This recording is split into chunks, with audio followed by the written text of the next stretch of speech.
nuestra madre Justina Soria Carrasco.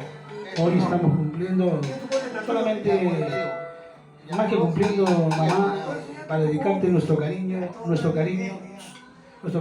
a nombre, por supuesto, de mis compañeros, del mío propio y, por supuesto, de tus hijas y toda tu familia que estamos aquí. Hoy cumples un año más de vida, Dios te bendiga.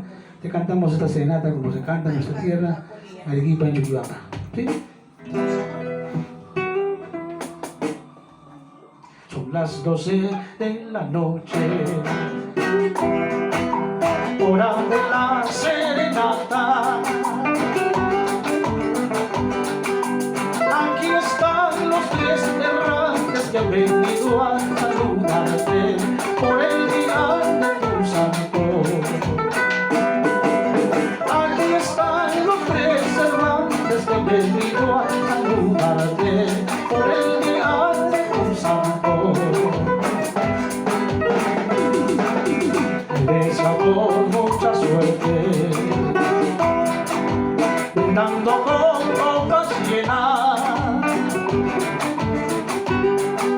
y olvidando nuestras penas. Queremos que te libertad con todos tus amigos. Y olvidando nuestras penas, queremos que te libertad con todos tus amigos.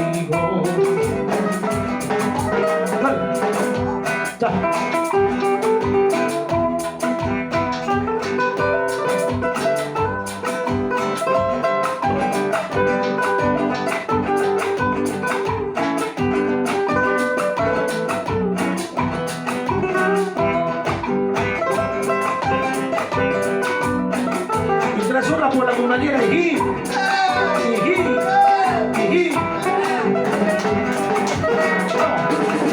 nosotros te cantaremos,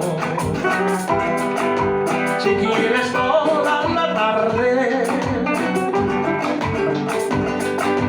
con tal de verte contenta en esta fecha dichosa que festejar tu cumpleaños.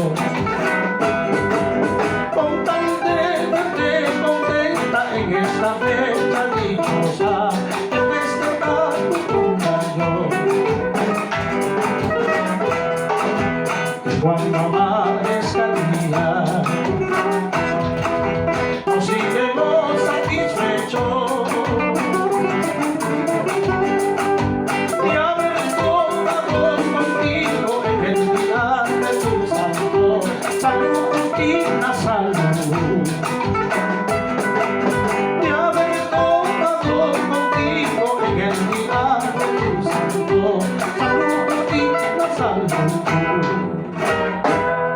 Salud, felicidades, mamita Justina.